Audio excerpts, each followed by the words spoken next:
उत्तराखंड में शिक्षा विभाग की एक नई पहल देखने को मिलेगी। राज्य में गरीब, अनाथ और कोड़ा बीनने वाले बच्चों के लिए राज्य सरकार और केंद्र सरकार के सहयोग से प्रत्येक जिले में आवासीय हॉस्टल बनाए जा रहे हैं। इसकी जानकारी शिक्षा मंत्री धन सिंह रावत ने कार्यक्रम के दौरान दी। उन्होंने कहा कि राज्य के प्रत्येक जिले में नेताजी सुभाष चंद्र बोस आवासीय हॉस्टल बनाए जा रहे हैं के द्वारा और भारत सरकार के द्वारा नेताजी सुभाष चंद्र बोस आवासीय हॉस्टल बनाए जा रहे हैं और इसमें उन गरीब बच्चों को पढ़ाया जाएगा जो कि आर्थिक रूप से बहुत दिक्कत में हैं या जिनके माँ बाप जो है उनसे बिछुड़ चुके हैं। ऐसे बच्चों को हम अपने अपने हर जिलों में एक एक हॉस्टल बना रहे हैं। उनके रहने की, खाने की सारी व्यवस्था जो है सरकार के द्वारा की।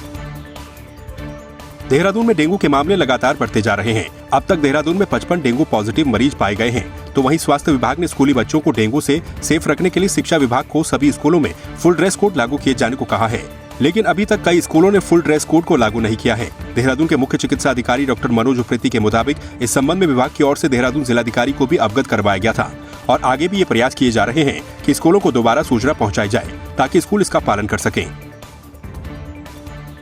ये बात लगभग एक माह पुरानी हो चुकी है, जबकि हमारी मीटिंग भी हुई थी और जो जिला शिक्षा अधिकारी हैं उनको हमने बताया था, उनको हमने पत्र दिया था, तो उन्होंने भी जो है सारे स्कूल्स को इसके लिए जो है सूचना भेजी थी कि भाई ये बच्चों को फुल स्लीव्स वगैरह के कपड़े जो है पहनने चाहिए। लेकिन इतना ज़रूर है कि ये चीज़ दिखाई नहीं पड़ी, उसका इम्प्लीमेंटेशन जो है नहीं किया गया। तो इसके बारे में जो है हमने जिलाधिकारी महोदय को भी बताया भी था इस बारे में, और आगे भी अभी हम जो है एक बार फिर से इस पे कोशिश कर रहे हैं कि एक बार और जो है लोग इन पे सूचना पहुंचे स्कूल्स पे और वो लोग इसको इम्प्लीमेंटेशन करें इन आदेशों का। सोमवार को हरिद्वार के पूर्व सांसद हरपाल साथी ने अपने सैकड़ों लोगों के साथ कांग्रेस छोड़कर बीजेपी का दामन थाम लिया। इस दौरान बीजेपी मुख्यालय में प्रदेश अध्यक्ष महेंद्र भट्ट और पूर्व केंद्रीय मंत्री डॉक्टर रमेश पोखरियाल निशंक भी मौजूद रहे। बीजेपी नेताओं ने कहा कि पीएम मोदी की कार्यशैली से प्रभावित होकर सभी बीजेपी का दामन थाम रहे हैं। हम 5-7 दिन के अंदर आपके सहयोग से बहुत ऐसे लोग जो प्रदेश सरकार की उपलब्धियों से, केंद्र सरकार की गरीबों के प्रति जो उपलब्धियां हैं, ऐसे सारे विषयों से प्रभावित होकर हमारे दल के अंदर सम्मिलित होना चाहते हैं। और ये जो सम्मिलित होने का जो कार्यक्रम रहेगा ये अब हम हरिद्वार में करेंगे। आपसे मेरा निवेदन है कि आपसे उम्र में तो बड़ा हूँ पर सहयोग आपका चाहता, योगदान आपका चाहता हूँ। अगर आपने मुझे सहयोग दिया तो मैं अपनी पार्टी के लिए 18 घंटे तक काम करने की क्षमता रखता हूँ। ऐसा मेरा इरादा है और करूँगा भी। अल्मोड़ा के भिकियासैंण में दलित युवक की विवाह के बाद हत्या के मामले को लेकर पिथौरागढ़ में युवाओं ने डीएम कार्यालय के बाहर नारेबाजी करते हुए प्रदर्शन किया। युवाओं ने डीएम के माध्यम से सीएम को ज्ञापन भेजकर दोषियों पर कार्रवाई करने की मांग की। भिकियासैंण अल्मोड़ा में पिछले गत दिनों एक दलित नेता की हत्या की गई है। उन्होंने अंतर्जातीय विवाह किया था। इस तरह की मानसिकता बहुत घृणित है। उन्होंने पूर्व में ही पुलिस से कह दिया था कि हमें सुरक्षा की ज़रूरत है। पुलिस ने उस दिशा में कोई कदम नहीं उठाया और उस व्यक्ति को अपनी जान से हाथ धोना पड़ा। हम लोग मांग कर रहे हैं कि पुलिस प्रशासन जिनने भी ये गलती की है उन पर कार्यवाही की जाए और इस तरह की जो हत्याएँ हैं, जातिगत हिंसा के मामले हैं, इसमें पुलिस अत्यधिक संवेदनशीलता से काम करे। और ये हमारे समाज के लिए भी एक बहुत शर्म का विषय है जो इस तरह की हत्याएं हम देख रहे हैं। अभी जो एक घटना अल्मोड़ा में हुई है बहुत दुखद और हमारे समाज में प्रश्न उठाती है, जहां हमारा समाज बोलता है कि एक तरह हम इतना आगे बढ़े हैं और बड़े बड़े वादे करते हैं, लेकिन अभी भी दलितों की हालत यही है कि अभी भी उनको अपने वो अपनी लाइफ कैसे जी सकते हैं उसका अधिकार तक अभी उन्हें नहीं मिल पाया है। तो हमारी ये मांग है कि जो जगदीश है उनको जल्दी से जल्दी न्याय मिले और उनके जो गुनाहगार है उनको सख्त से सख्त सजा मिले। पिथौरागढ़ में शिक्षक दिवस के मौके पर देव सिंह इंटर कॉलेज सभागार में कार्यक्रम का आयोजन किया गया। कार्यक्रम का शुभारंभ विधायक मयूख मेहर के द्वारा किया गया। इस दौरान छात्र छात्राओं के द्वारा सांस्कृतिक प्रस्तुतियां भी दी गई। साथ ही इस दौरान मेधावी छात्रों को भी सम्मानित किया गया। विश्व प्रसिद्ध जिम कॉर्बेट नेशनल पार्क में 15 साल के बाद गिद्धों और चीलों की गणना करने की कवायद शुरू की जा रही है। 2007 में गिद्धों एवं चीलों की गणना का कार्य शुरू किया गया था। जिसमें पार्क में 346 गिद्ध एवं चील पाए गए थे। आपको बता दें कि कॉर्बेट टाइगर रिजर्व में 7 से ज्यादा प्रजाति के गिद्ध एवं चील पाए जाते हैं। हाँ, कॉर्बेट टाइगर रिजर्व के अंतर्गत एक हमारा नया प्रोजेक्ट अभी हम लोग प्रयास कर रहे हैं, जिसमें वल्चर काउंट भी किया जाएगा। उसके अतिरिक्त WWF के सहयोग से रेडियो टेलीमेट्री के माध्यम से कुछ वल्चर्स को किस क्षेत्र में वो जाते हैं, उनका किस तरीके से फ्लाइट पैटर्न है और क्या कितना समय वो इन सब कार्यों में लेते हैं, उनके कहाँ नेस्टिंग साइट्स हैं, इन सब के बारे में भी इंफॉर्मेशन और सूचना जमा की जाएगी, संकलित की जाएगी। और इस प्रोजेक्ट का मुख्य उद्देश्य ये होगा कि जो गिद्धों की जो पॉपुलेशन है वो कम होती जा रही है, उस पर एक हम लोग अपना एविडेंस बेस्ड डिसीजन मेकिंग कर पाएँ और इन तथ्यों को उस आलोक में देख पाएँ, रिसर्च के तथ्यों को, और एक कॉम्प्रिहेंसिव पॉलिसी, एक कॉम्प्रिहेंसिव SOP इस बारे में हम लोग बना पाएँ, ताकि गिद्धों की पॉपुलेशन को की बढ़ोतरी में उसका पूरा उपयोग किया जाए। देखिए, पक्षियों में जो गिद्ध प्रजातियां हैं उनका बहुत विशेष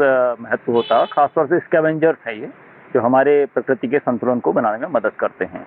इनकी गणना निहायत ही जरूरी है, क्योंकि कुछ वर्षों पहले जो करोड़ों में पाए जाते थे और अचानक से इनकी संख्या में गिरावट देखी गई और कुल 3 से 4 हजार पूरे भारत में इनकी संख्या मानी गई थी। विगत कुछ वर्षों से यहाँ पर कॉर्बेट में इनकी गणना नहीं हुई है और गिद्धों की गणना से हमें जो स्थानीय पर्यावास है उसके बारे में जानकारी मिलती है और उनकी जो सुरक्षा में या उनका जो संरक्षण में भी जो है मदद मिलती है। तो मुझे लगता है कि इनकी गणना से कुछ आंकड़े जो सामने आएंगे वो जरूर हमारी मदद करेंगे। समाजवादी पार्टी के राष्ट्रीय सचिव नियुक्त किए गए डॉक्टर सत्यनारायण सचान का पार्टी कार्यकर्ताओं ने जोरदार स्वागत किया। डॉक्टर सचान ने कहा कि पार्टी के राष्ट्रीय अध्यक्ष अखिलेश यादव के द्वारा उन्हें जो जिम्मेदारी सौंपी गई है उसका वो निष्ठापूर्वक पालन करेंगे और पार्टी की नीतियों को आगे बढ़ाएंगे। समाजवादी पार्टी के राष्ट्रीय अध्यक्ष माननीय अखिलेश यादव जी ने हमको जो नई जिम्मेदारी पार्टी के राष्ट्रीय सचिव के रूप में दी है, उसके लिए हम सभी साथी माननीय अखिलेश यादव जी का आभार प्रकट करते हैं और विश्वास करते हैं, हम लोग उनको आश्वस्त करते हैं कि हम सभी साथी पूरी निष्ठा के साथ राष्ट्रीय अध्यक्ष जी के हर निर्देश का पालन करेंगे और समाजवादी पार्टी के दर्शन को हम केवल उत्तराखंड या उत्तर प्रदेश नहीं, अन्य प्रांतों में भी फैलाने का निर्णय माननीय राष्ट्रीय अध्यक्ष जी ने लिया है। हो कानून को लेकर गढ़वाली गीत भूबग्याल बर्मिकॉल चैनल पर रिलीज किया गया। संदीप ढौंडियाल और रचना भंडारी ने गीत को स्वर दिए हैं। इस गीत को संदीप ढौंडियाल ने लिखा है और रजत भंडारी, रचना भंडारी ने इसकी धुन को कंपोज किया है। ईशान डोभाल ने इसमें म्यूजिक दिया है। जो ये हमने गाना बनाया है, तो ये मांग आज की नहीं है, भू कानून की। ये मांग तब से चली आ रही है जब से अलग प्रदेश बना और स्थायी राजधानी को लेकर हमेशा आंदोलन होते रहे और आज भी स्थायी राजधानी गैरसैंण करने की मांग उठती आई है। तो साथ साथ भू कानून की मांग भी तब से चलती आई है।